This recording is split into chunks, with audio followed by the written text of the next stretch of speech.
안전한 원자의 조건이라고 되어 있는데 여기서 기억할 건 일단 밑줄을 그어주실까요? 안전한 이온 원자. 그래서 안전한 원자라는 말의 뜻을 다른 말로 하면 이렇게 표현할 수 있어요. 안전한 원자라는 말의 뜻은 바로 비활성 기체라는 말로 쓸 수 있어요. 그래서 비활성 기체는 몇 쪽 원소야? 비활성 기체는 18쪽 원소가 되어지고 헬륨, 네온, 아르곤이라고 해서 얘네들은 단어가 다르지만 하나의 세트로 생각해줘야 돼. 안전하다, 반응하지 않는다, 비활성이다, 18쪽 원소다, 헬륨, 네온, 아르곤이다 라고 해서 이걸 잊어버리는 순간 이 단어는 압작이 나요. 여기서부터 출발, 그러니까 이걸 알고 있지 하고 해석을 하기 때문에. 그 다음에 또 하나 알지만 살짝 복습. 원자 번호라는 말의 뜻은 양성자의 개수를 그 원소의 고유 번호로 지정을 했어요. 그래서 헬륨의 양성자의 개수가 2개를 갖고 있어. 그래서 원자 번호가 2번이 되어진 거다라고 보는 거예요. 그래서 네온은 양성자의 개수가 10개를 가지고 있어. 그러니까 원자 번호를 이제 10번이라고 할게. 은성아, 너 중학교 때 몇 번이었어? 7번이었어. 왜 7번이었냐면 이름 수능했을 때 7번째 있었거든. 7번째 있으니까 너 이제 7번이야 라고 했던 거랑 똑같은 논리라고 보시면 돼요. 그런데 여기서 원자이기 때문에 양성자의 개수는 누구의 수와 같냐면 또한 전자의 개수와 같습니다 라는 거를, 이거는 이유가 없어요. 일단 영어 알파벳 외우듯이 화학에서는 안정하다, 비활성 기체 18쪽이야, 헬륨, 네온, 아르곤이야. 원자 번호는 양성자의 개수를 말하고 이때 전자의 개수도 같아. 이것만큼은 좀 외워주셔야 돼요. 지대 갈 때만큼은. 이건 지대 가서 외워야지 하면 안 됩니다. 지금 외워놓고 출발해야 이 화학 파트가 어렵지가 않아. 자, 비활성 기체의 전자 배치라고 되어져 있네. 여기서 전자 배치라는 말의 뜻을 살짝 조금 풀어본다라면 배치는 수 플러스 위치라는 뜻이에요. 어떻게 배치한다 라는 말의 뜻은 몇 개는 어느 위치에, 몇 개는 어느 위치에 놓는다 라는 말을 줄여서 배치한다 라고 해요. 무슨 말인지 이해가 됐니? 그래서 전자의 수와 위치를 비활성 기체라고 해서 일단 밑줄 18쪽 원소라는 말에다가 밑줄, 그 다음 또 가장 바깥 전자 껍질의 전자 밑줄, 한 칸 내려가서 안정한 전자 배치라고 해서 한 번 더 밑줄 그어놓고 여기서 1주기는 2개, 2, 3주기는 8개라고 좀 밑줄을 그어주도록 하십시다. 1주기가 뭐냐면 첫 번째 껍질, 2주기는 뭐야? 두 번째 껍질, 3주기는 세 번째 껍질을 얘기한다라는 거. 요거는 다시 계속 정리를 해줄 테니까. 그 다음에 옥텟 규칙이라고 하는데 여기다가 별표를 꼭 쳐주시고요. 별표. 중성인 원자들은 밑줄, 여기서 전자는 잃거나 얻어요. 그런 다음 한 칸 내려가서 전자 8개, 단 헬륨일 땐 2개, 즉 여기서 18쪽 원소와 같은 전자 배치를 가지려 함.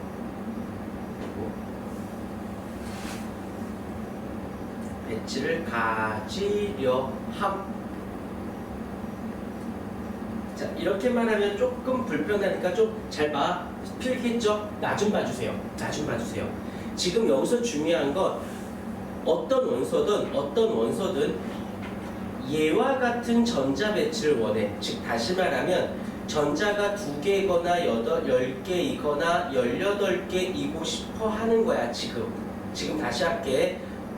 그냥 일단 외워놓으면 이해가 돼. 일단 20, 18이라는 숫자만 외워. 그러니까 2개, 10개, 18개가 무조건 되고 싶어. 그러면 자, 예를 들자. 나트륨을 생각을 해볼게요. 나트륨의 원자 번호가 몇 번이냐면 11번이에요. 듣기만 해. 필기 시간 따로 드릴게. 원자 번호가 얘가 11번이에요. 이라는 말의 뜻은 양성자의 개수가 몇 개이다? 개수가 미쳤나 봐. 알았어.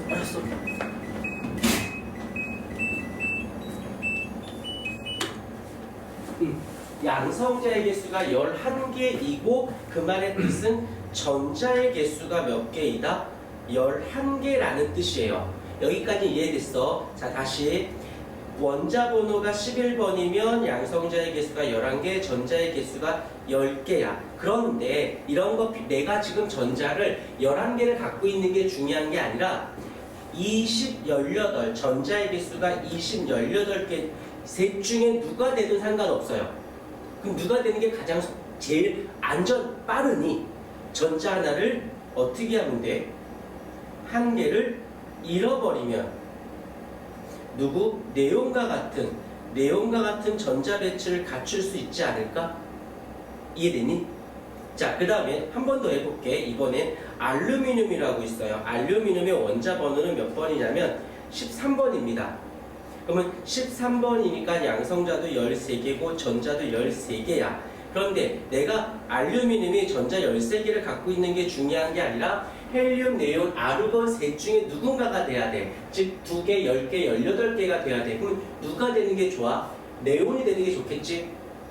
5개 얻는 것보다 3개 버리는 게 낫잖아. 그러니까 얘는 어떻게 돼? 전자를 3개를 잃게 됩니다. 그래서 얘는 Na 플러스가 되고 Al3 플러스가 되는 거예요. 그 다음에 조금 더, 한 번만 더 해볼게. 이번엔 산소가 있어. 산소의 원자 번호 몇 번?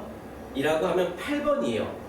그럼 8개를 가지고 있고 양성자도 8개, 전자도 8개예요. 그런데 이유 불문이야. 어떻게 되든 상관없어. 무조건 얘만 되면 되는 거야. 얘만 되면. 그럼 수단과 방법을 가지지 말고 얘가 되려면 얘는 전자를 어떻게 돼? 2개를 얻어야겠죠. 그래서 O2-가 될 거라는 거지. 그래서 옥텟 규칙이라는 것은 누가 됐던 간에 누구든 얘와 같은 전자 배치를 가지려고 한다는 거지. 왜? 얘네가 안정한 원자니까. 이해가 됐습니까? 이런 걸 우리는 뭐라고 불러? 옥텟 규칙이라고 부른다는 거. 그것 때문에 화학 결합들이 만들어지는 거야. 일단 화학 결합 뒤에 가서 다시 한번 필기 시간 따로 들을 테니까 잠깐 조금 더 보자. 화학 결합과 전자, 그래서 염화나트륨의 전기 용융 전기 분해라고 되어 있는데 여기서 염화나트륨의 전기 전도성은 여기서 보자. 여기서 이제 뭐가 나올 거냐면 잘 봐. 이제 이쪽을 칠판을 보세요. 염화나트륨이라고 있어. NaCl인데 자, 이것도 차근히 보면 돼요. 지금 나트륨에 그러니까 여기서 우리가 서로가 대화가 되려면 나랑 대화도 돼야겠지만 학교에 가서 과학 선생님하고 대화가 된다든지 시험 문제랑 나랑 대화가 돼서 이를 맞추려면 알고 있어야 할 건 있어야 돼. 그게 무엇이냐면 바로 원자 번호라는 거지. 원자 번호는 당연히 알고 있어야 서로가 대화가 됩니다. 문제도 풀 수 있어. 얘가 11번이고 얘가 17번이에요. 걸려 들어와. 자, 그러면 나트륨 여기서 다시 하나 더 옥텟 규칙. 옥텟 규칙에 따르면 누가 됐던 무조건 누가 돼야 돼? 헬륨, 네온, 아르곤이 되어야 돼요. 즉 18 수단과 방법을 안 가려. 그러니 나트륨 입장에서는 지금 원자 번호가 11번이니까 전자의 개수도 11개란 뜻이지. 그래서 전자를 하나 버립니다. 하고 전자를 하나 버려요. 그래야 얘가 될 수 있으니까. 그 다음에 염소인 17번이야. 17번인데 얘가 17번이 중요한 게 아니라 18이 되어야만 해. 그럼 방법은 전자 하나를 어떻게 해줘야 된다? 얘가 어떻게 돼? Cl- 전자 하나를 얻어야겠지. 그래서 여기서 전자를 하나 버렸으니 무엇이 된 거야? 하나를 버려서 양이온이 되어진 거고 얘는 전자를 얻었으니까 무엇이 됐다? 음이온이 되어졌어요. 끝나지 않습니다. 이게 지금 처음에는 낯설지 모르겠지만 미안한데 너희들이 그냥 과학을 포기하지 않고 과학을 포기하지 않을 거라면 얘가 될 때까지 공부하셔야 돼요. 계속 시킬 거야. 귀찮아도 어쩔 수 없어요. 한 번 듣고 알겠네? 안 돼. 내가 안 보고도 써줄 줄 아셔야 돼요. 그래서 진도를 계속 나가더라도 이쪽 단어는 계속 테스트를 봐야 됩니다.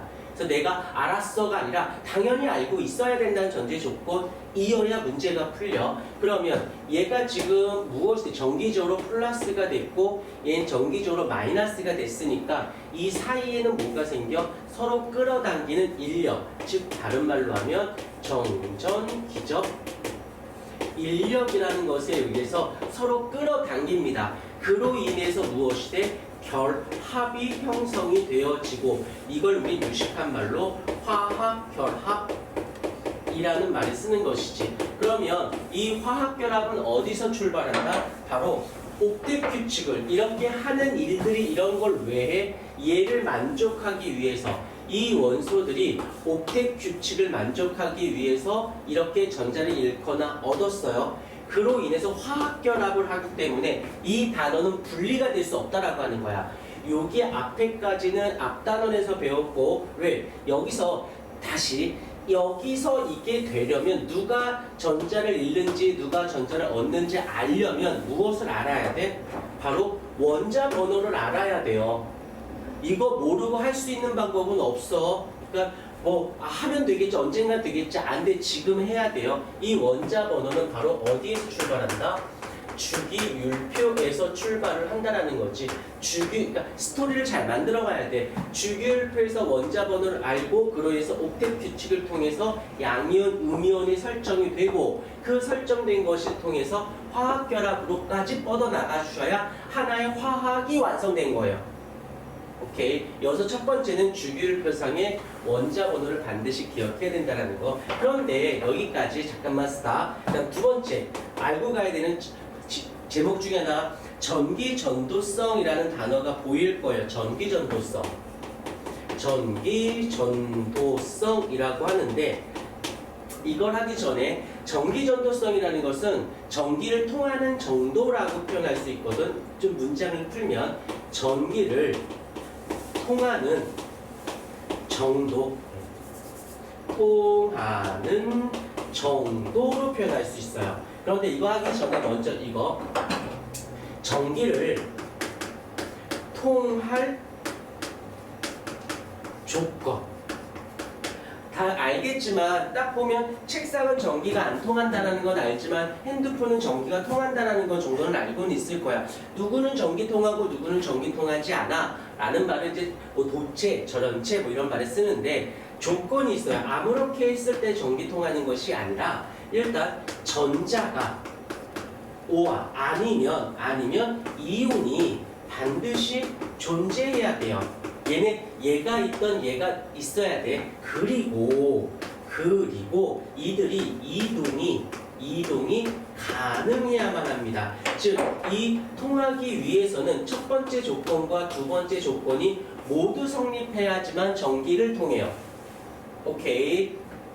무조건 전기를 통하려면 이 둘 중에 하나가 있고 이동해야지만 전기를 통한대. 근데 여기서 보게 되면 고체 상태에서 반대전 이온 어쩌고저쩌고 있어서 이동할 수가 없고 액체 상태일 때는 약해져 자유롭게 움직일 수 있다라고 되어 있는데 한번 그림을 보면 돼요. 자, 보실게요. 고체일 때를 보자. 고체일 때. 지금 염화나트륨을 얘기하고 있는 중. 그러면 고체일 때는 어떻게 되어져 있냐면 얘가 플러스 마이너스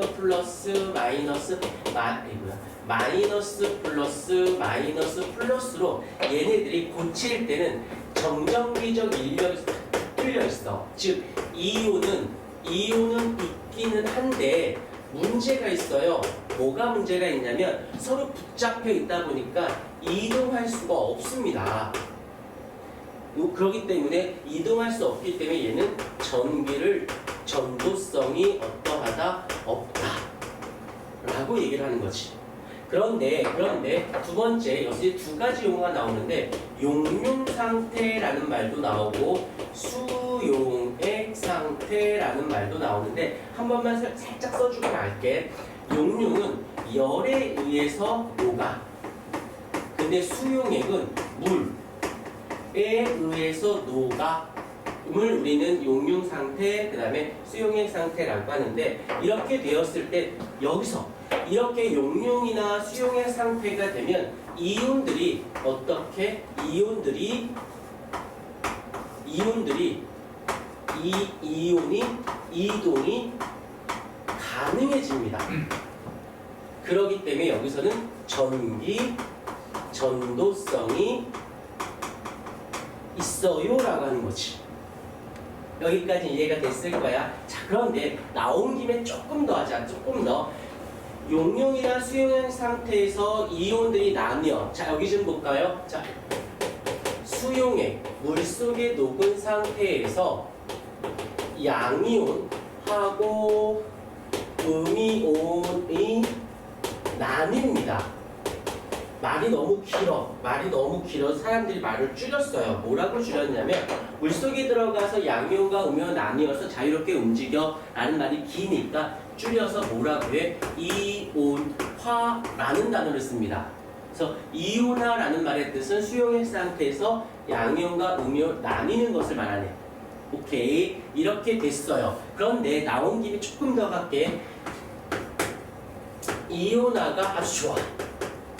이온화가 아주 좋다라는 것은 양이온과 음이온으로 나뉘는 게 어떻게 나뉘는 거야? 좋다라는 것은 양이온하고 음이온이 잘 나뉜이라는 뜻 아닐까? 오케이, 그냥 받아들이면 돼. 이온화가 별로 안 좋아. 그러면 양이온과 음이온으로 나뉘긴 나뉘는데 잘 안 한다는 말은 조금 나뉜이라고 하는 거지. 이해가 됐습니까? 오케이. 그러면 얘는 전기 전도성이 어때야 돼? 전도성이 외우지 말고 이온이 어디 갔니? 이온이 있으면서 이동 가능해야 되는데 얘는 이온이 되게 많잖아. 많으니까 전기 전도성이 좋아요 라고 얘기를 하는 거지. 얘는 조금 이온이 있긴 한데 이온이 조금 움직이니까 전기를 조금 통할 거야 라고 하는 거다 라는 거죠. 그래서 얘는 전기 전도성이 좋지 않아요 라고 얘기하는 거지. 그래서 이 이온화라는 말이 사실은 우리가 이제 너희들 입장에서 전기 통하는구나, 양이온, 음이온 나뉘는구나 라고 말을 할 수는 있겠으나 선생님들 입장에서 이렇게 말 긴 거보단 이온화라고 하는 정의가 있으니까 훨씬 더 이온화라는 어휘를 더 많이 쓸 수밖에 없어요. 그래서 그걸 받아들이셔야 된다는 거. 그 다음에 나온 김에 계속 할게요. 전해질이라는 단어가 또 종종 나올 때가 있어. 이 전해질의 정의를 먼저 알고 가자. 정의는 고칠 때는 전기를 통하지 않는데 수용액 상태, 용융이나 수용액 상태가 되어지면 전기를 이렇게 되는 물질을 우리는 전해질이라고 얘기를 해요. 이건 정의니까 어쩔 수는 없어. 그러니까 여기서 그대로 가자.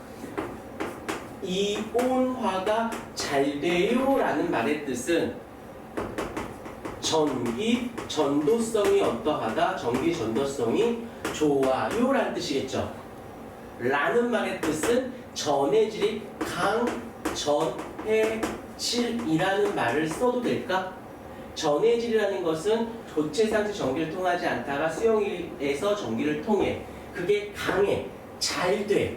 왜? 이온화가 잘 됐으니까 전기를 잘 통하니까. 오케이?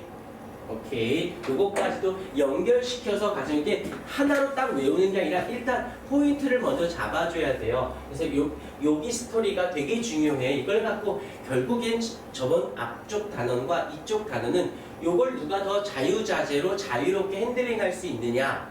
근데 이걸 그대로 얘기하기보다는 선생님들은 갑자기 전기전도성이라든지 이온화라는 어휘라든지 전해질이라는 어휘로 말을 바꿔서 표현해. 그러니까 되게 많아 보이는 거야. 그냥 하나의 맥락처럼. 자, 키워드 잡을게요. 요걸 먼저 알고 계셔야 돼요. 전자나 이온이 있는데 이동 가능해야만 해. 있긴 하지만 이동할 수 없어서 전기를 못 통하다가 이렇게 되면 이동이 가능하니까 전기를 통해. 이걸 이온화가, 그래서 얘는 이온화가 되었어요. 이온화가 되었어요 라고 하고, 얘는 이온화가 되지 않았어요. 이온으로 나뉘지 않았으니까 전기를 통하지 않겠죠. 이온화가 됐으니까 전기를 통하겠네 를 우리는 얘는 전해질이 아니다 라고 하는 거야. 전해질. 얘는 전해질이 되었어요 라고 얘기를 한다는 것이지. 이해됐나요? 요거 좀 이쁘게 좀 필기 좀 해.